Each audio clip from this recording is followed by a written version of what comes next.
It's all at a speed that dazzles us. In a twinkling of an eye, Afghanistan has completely changed, and Taliban soldiers have sat on the throne of Afghan president.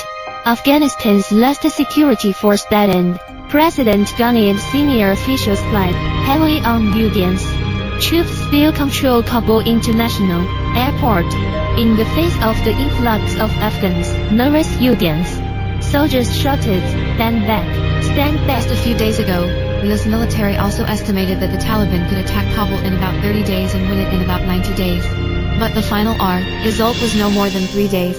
The war that the United States fought for 20 years ended with a great escape, great rout and collapse caused by the sudden withdrawal of the United States. The United States also staged the Saigon moment in Kabul, and there are still various quarrels in American politics. Who lost Afghanistan? In this tragic war against the Afghan people, Americans spent 20 years, more than 2,000 lives, more than 20,000 wounded and more than $1 trillion to PR. Of that they lost a mess, but Afghanistan has become an imperial cemetery. We should neither underestimate the United States nor overestimate it.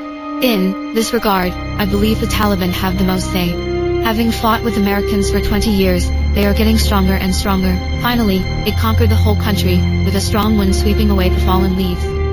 Interestingly, the Americans finally had no choice but to urge the Taliban to hold peace talks except for symbolic airstrikes.